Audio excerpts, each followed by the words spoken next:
불자님들, 오늘 아침에 문득 이런 생각이 드시지 않았습니까? 지하철에서 우연히 마주친 낯선 사람의 미소가 왜 그렇게 따뜻하게 느껴졌을까요? 길을 걷다가 우연히 들린 카페에서 만난 사람과의 짧은 대화가 왜 그렇게 깊은 인상을 남겼을까요? 아니면 오랫동안 연락이 끊어졌던 친구가 갑자기 전화를 걸어와서 만나게 된 그 순간이 왜 그렇게 특별하게 느껴졌을까요? 우리는 흔히 이런 일들을 우연이라고 말합니다. 그냥 운이 좋았다고, 때마침 그런 일이 생겼다고 여기죠. 하지만 부처님께서는 이 세상에 우연이라는 것은 존재하지 않는다고 말씀하셨습니다. 모든 만남에는 깊은 뜻이 있고 모든 인연에는 반드시 이유가 있다고 하셨습니다. 특히 요즘 같은 시대에 살면서 더욱 그런 생각이 듭니다.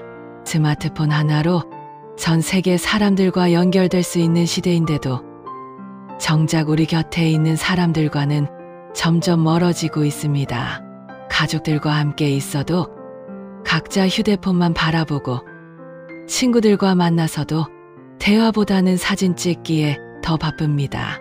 이런 시대에 누군가와 진정한 만남을 갖는다는 것, 마음이 통하는 인연을 만난다는 것이 얼마나 소중한 일입니까? 그런데 우리는 그런 소중한 인연들을 그냥 우연으로 여기고 흘려보내곤 합니다. 오늘 저는 불자님들께 말씀드리고 싶습니다. 우연처럼 다가오는 모든 인연은 사실 우리의 업이 부르는 소리라는 것을 말입니다.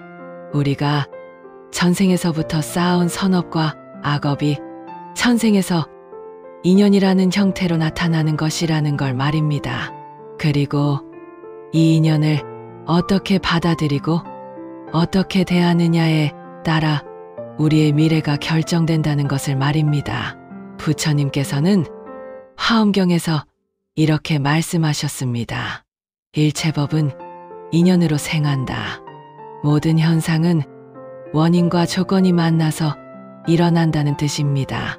우리가 만나는 모든 사람, 겪는 모든 상황, 마주치는 모든 순간이 다 그냥 생긴 게 아니라는 얘기입니다.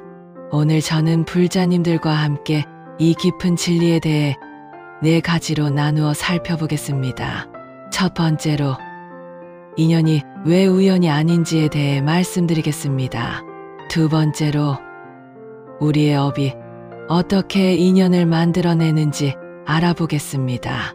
세 번째로, 좋은 인연과 나쁜 인연을 구별하는 법을 배워보겠습니다. 네 번째로, 인연을 통해 업을 정화하고 공덕을 쌓는 방법을 함께 실천해 보겠습니다. 이 4가지를 제대로 이해하고 실천하신다면 불자님들의 삶에 찾아오는 모든 만남이 더 이상 우연이 아니라 소중한 가르침으로 다가올 것입니다. 첫 번째로, 왜 인연이 우연이 아닌지에 대해 말씀드리겠습니다. 불자님들, 혹시 이런 경험 있지 않으십니까?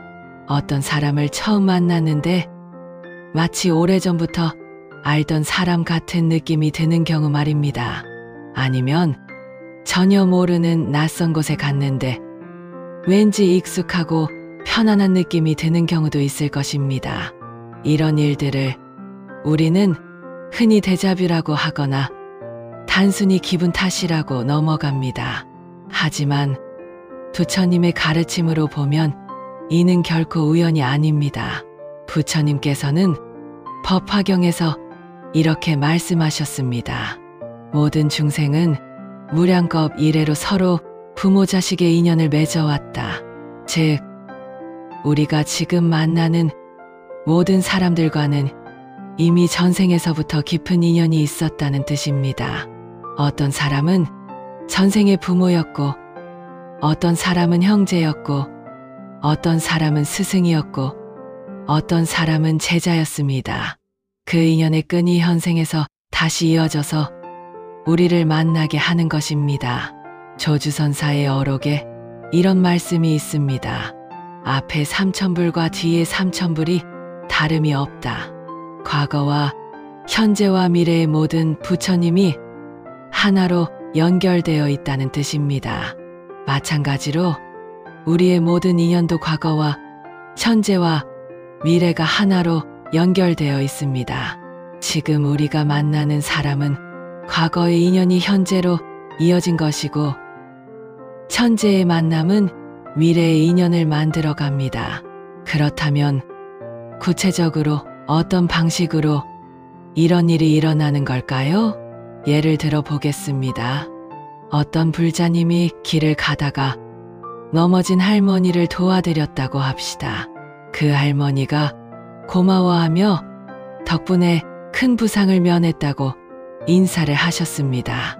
며칠 후 그 불자님이 회사에서 어려운 일로 고민하고 있을 때 우연히 복도에서 만난 동료가 좋은 조언을 해주었습니다. 알고 보니 그 동료가 바로 그 할머니의 손자였습니다. 이런 일을 우연의 일치라고 할 수 있을까요? 부처님의 가르침으로 보면 이는 명확한 인과응보의 결과입니다.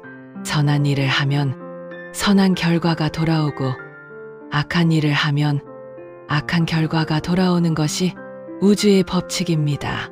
그리고 그 결과가 언제 어떤 방식으로 나타날지는 우리가 알 수 없지만 반드시 나타나게 되어 있습니다. 부처님께서 말씀하신 12연기를 보면 더욱 분명해집니다. 무명으로 인해 행이 생기고 행으로 인해 식이 생기고 식으로 인해 명색이 생기는 식으로 모든 것이 연기적으로 연결되어 있습니다. 우리가 만나는 사람, 겪는 상황, 마주치는 순간 모든 것이 이 연기의 사슬 안에서 일어나는 것입니다. 따라서 진정한 수행자라면 어떤 만남이든 그냥 우연으로 여기지 말고 이 만남이 나에게 주는 의미가 무엇인지 깊이 성찰해야 합니다.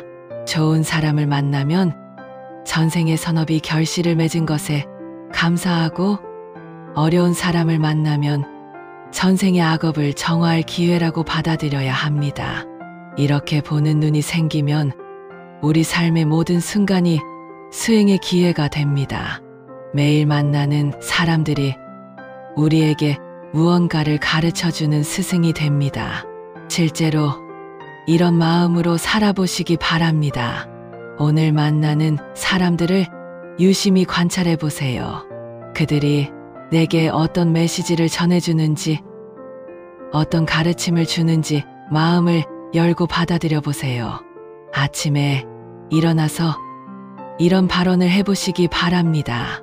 오늘 하루 만나는 모든 인연이 나의 수행에 도움이 되기를 원하며 나 또한 만나는 모든 분들에게 선한 인연이 되기를 서원합니다. 이런 마음으로 하루를 시작하면 같은 일상도 완전히 다르게 보일 것입니다. 두 번째로 우리의 업이 어떻게 인연을 만들어내는지 알아보겠습니다. 불자님들, 업이라는 말을 자주 들어보셨을 것입니다. 하지만 정확히 업이 무엇인지, 그리고 그 업이 어떻게 우리의 인연을 만들어내는지에 대해서는 깊이 생각해 보신 적이 있으십니까? 업은 산스크리트어로 카르마라고 하는데 이는 행위라는 뜻입니다. 우리가 몸으로 하는 행동, 입으로 하는 말, 마음으로 하는 생각 모든 것이 업이 됩니다.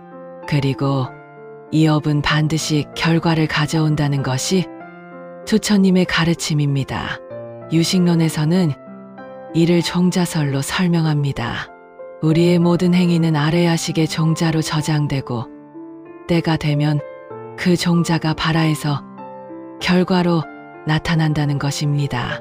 마치 씨앗을 땅에 심으면 때가 되어 싹이 트고 열매를 맺는 것과 같습니다. 선한 행위의 종자는 선한 결과를 가져오고 악한 행위의 종자는 악한 결과를 가져옵니다. 그런데 여기서 중요한 것은 업의 결과가 단순히 개별적으로만 나타나는 것이 아니라는 점입니다. 우리의 업은 다른 사람들의 업과 서로 얽히고 설켜서 복잡한 인연의 그물망을 만들어냅니다.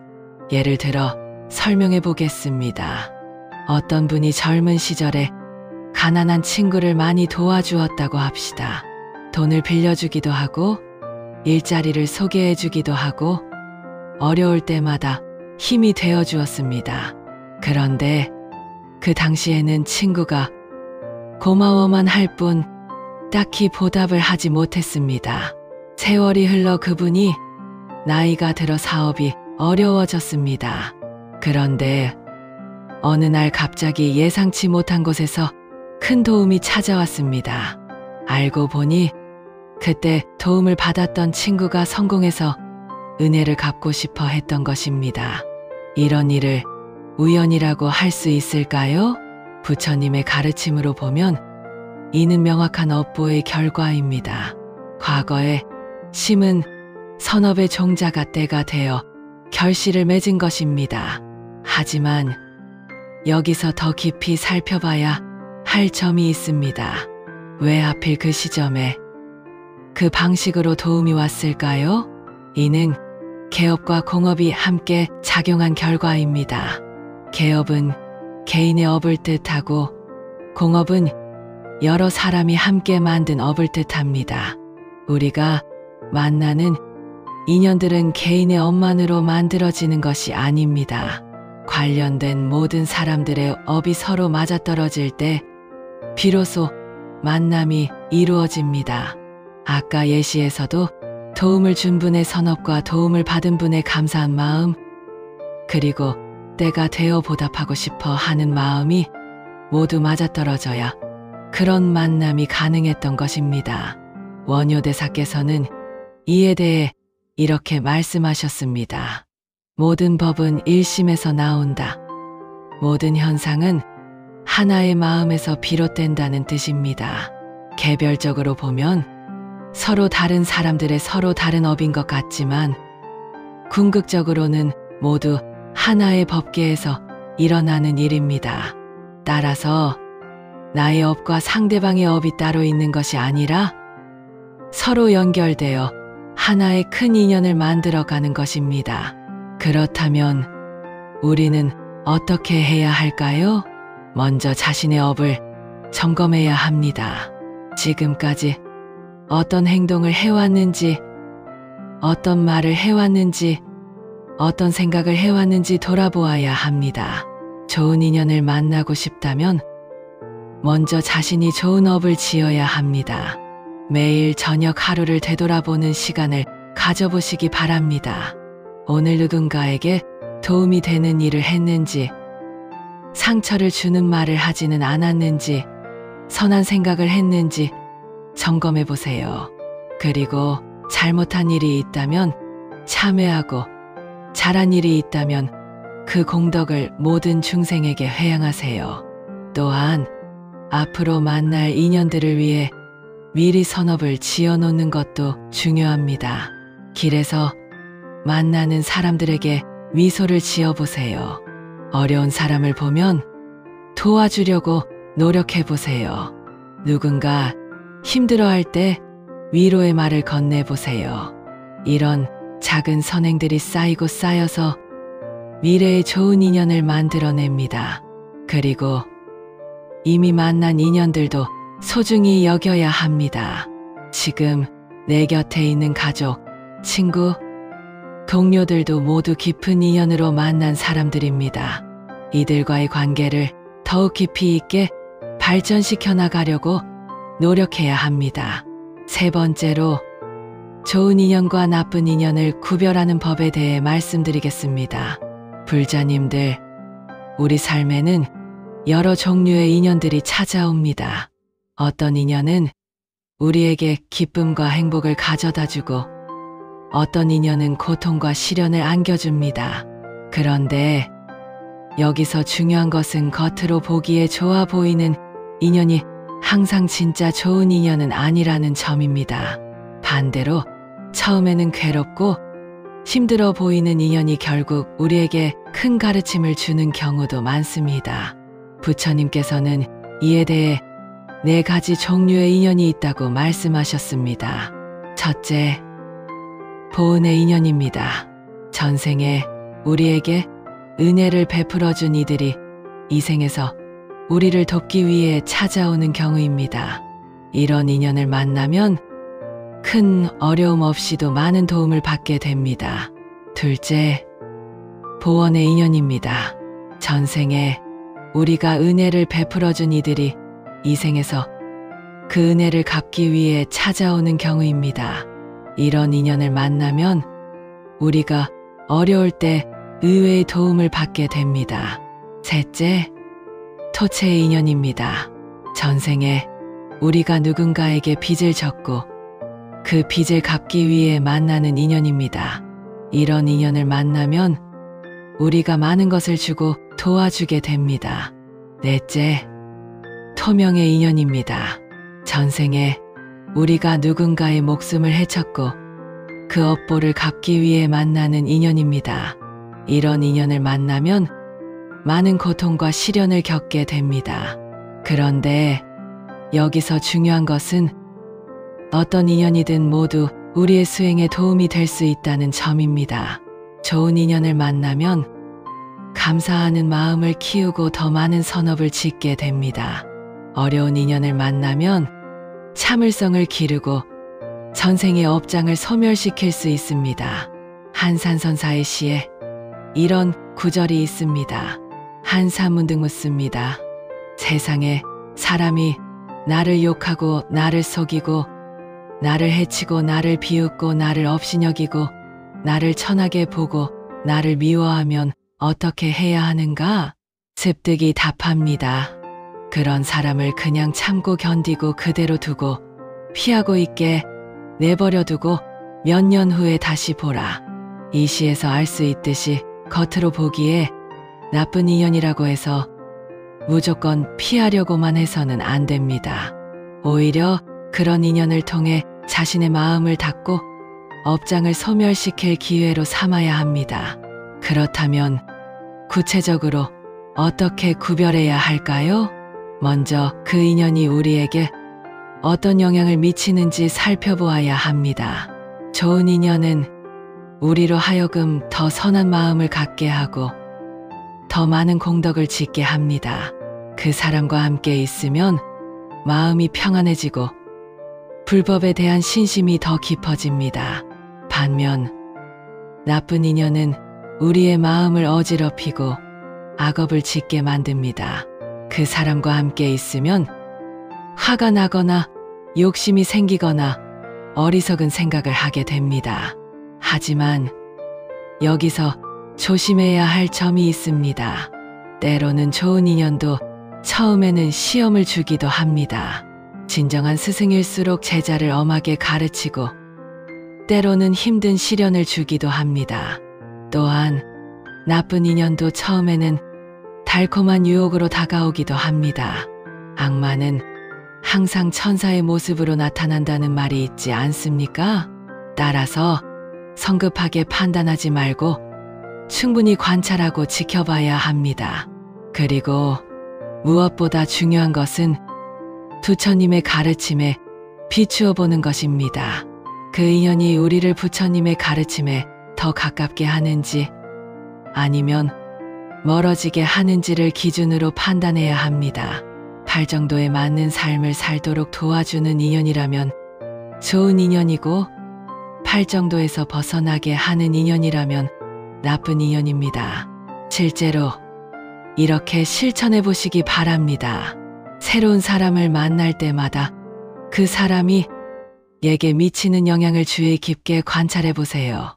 그 사람과 만난 후에 내 마음이 어떻게 변하는지, 어떤 생각을 하게 되는지, 어떤 행동을 하고 싶어지는지 살펴보세요. 만약 그 인연이 나를 더 선한 사람으로 만들어준다면 소중히 여기고 감사하며 지내세요. 만약 그 인연이 나에게 해로운 영향을 준다면 지혜롭게 거리를 두되 그 인연을 통해 배울 점은 없는지도 생각해 보세요. 네 번째로, 인연을 통해 업을 정화하고 공덕을 쌓는 방법에 대해 말씀드리겠습니다. 불자님들, 지금까지 인연의 본질과 업의 작용, 그리고 인연을 구별하는 방법에 대해 살펴보았습니다. 이제 가장 중요한 부분인 실천 방법에 대해 이야기해 보겠습니다. 우리가 만나는 모든 인연을 수행의 기회로 만드는 방법 말입니다. 부처님께서는 법구경에서 이렇게 말씀하셨습니다. 모든 것은 마음이 앞서고 마음이 주인이며 마음으로부터 만들어진다. 정정한 마음으로 말하고 행동하면 즐거움이 그림자처럼 따라온다. 이 말씀에서 알 수 있듯이 가장 중요한 것은 마음가짐입니다. 같은 인연을 만나더라도 어떤 마음으로 대하느냐에 따라 전혀 다른 결과를 가져옵니다. 첫 번째 방법은 감사하는 마음입니다. 좋은 인연을 만났을 때는 당연히 감사해야 하지만 어려운 인연을 만났을 때도 감사할 줄 알아야 합니다. 어려운 인연은 우리에게 참을성을 기르고 지혜를 얻을 기회를 주기 때문입니다.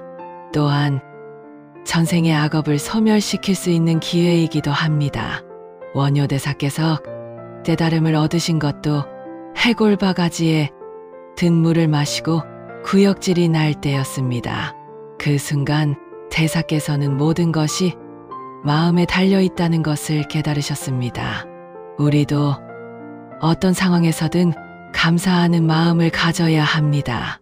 매일 아침 이렇게 발언해 보시기 바랍니다. 오늘 하루 만나는 모든 인연에 감사하며 그 인연을 통해 무언가를 배우고 성장할 수 있기를 서원합니다. 두 번째 방법은 자비하는 마음입니다. 모든 인연을 자비의 대상으로 바라보아야 합니다. 좋은 사람을 만나면 그들의 행복을 위해 기도하고 어려운 사람을 만나면 그들의 고통이 덜어지기를 기원해야 합니다. 미륵보살의 자비관 수행법을 실천해 보시기 바랍니다. 만나는 모든 사람을 자신의 전생 부모라고 생각하고 자비심을 일으켜 보세요. 그 사람이 아무리 미운 사람이라도 전생에는 나를 낳아주고 키워준 부모였을 수도 있습니다. 이런 생각을 하면 자연스럽게 자비심이 생기게 됩니다. 세 번째 방법은 지혜로운 마음입니다. 모든 인연을 통해 무언가를 배우려는 자세를 가져야 합니다. 좋은 사람을 만나면 그들의 장점을 본받으려 하고 어려운 사람을 만나면 그들을 통해 내 자신의 부족함을 발견하려 해야 합니다. 공자께서 말씀하신 것처럼 세 사람이 길을 가면 반드시 내 스승이 있다는 마음가짐을 가져야 합니다. 매번 새로운 사람을 만날 때마다 이런 질문을 해보세요. 이 사람이 내게 가르쳐 주려는 것은 무엇일까? 이 만남을 통해 내가 배워야 할 점은 무엇일까? 네 번째 방법은 회양하는 마음입니다. 좋은 인연을 통해 얻은 모든 기쁨과 행복을 다른 모든 중생들과 나누어야 합니다. 또한 어려운 인연을 통해 쌓은 공덕도 모든 중생들이 함께 누릴 수 있기를 바라내야 합니다. 매일 저녁 하루를 마무리할 때 이렇게 회양해 보시기 바랍니다. 오늘 하루 만난 모든 인연들에게 감사하며 이 모든 인연을 통해 얻은 공덕을 모든 중생이 함께 누리고 모두가 성불하기를 서원합니다. 다섯 번째 방법은 참회하는 마음입니다. 좋지 않은 마음으로 누군가를 대했거나 인연을 소중히 여기지 못했을 때는 즉시 참회해야 합니다. 또한 과거 생에 지었을 수도 있는 악업에 대해서도 참회해야 합니다. 88불 참회문을 정성껏 독송하거나 천수경을 염송하면서 참회하는 마음을 가져보시기 바랍니다. 이런 마음가짐과 실천을 통해 우리는 모든 인연을 수행의 기회로 만들 수 있습니다. 그리고 이렇게 수행하다 보면 점점 더 좋은 인연들이 우리를 찾아오게 될 것입니다. 왜냐하면 우리 자신이 먼저 좋은 인연이 되어주기 때문입니다. 불자님들, 오늘 저는 인연에 대한 부처님의 깊은 가르침을 4가지로 나누어 말씀드렸습니다. 첫째, 우연처럼 보이는 모든 만남에는 깊은 의미가 있다는 것입니다. 둘째, 우리의 업이 복잡하게 얽혀서 다양한 인연을 만들어낸다는 것입니다. 셋째, 좋은 인연과 나쁜 인연을 지혜롭게 구별해야 한다는 것입니다. 넷째, 모든 인연을 통해 업을 정화하고 공덕을 쌓을 수 있다는 것입니다. 이 4가지를 마음에 새기고 실천하신다면 불자님들의 삶에 찾아오는 모든 만남이 소중한 법문이 될 것입니다. 더 이상 우연이라는 것은 없습니다. 모든 것이 부처님의 자비로운 안배입니다. 오늘부터 만나는 모든 사람을 부처님이 보내주신 스승이라고 생각하고 공경하는 마음으로 대해보시기 바랍니다. 그리고 나 자신도 다른 사람들에게 좋은 인연이 될 수 있도록 항상 자비롭고 지혜로운 마음을 가지시기 바랍니다. 이 말씀이 불자님들의 수행에 조금이나마 도움이 되었다면 좋아요 버튼을 눌러주시고 댓글로 여러분의 인연 이야기도 들려주시기 바랍니다.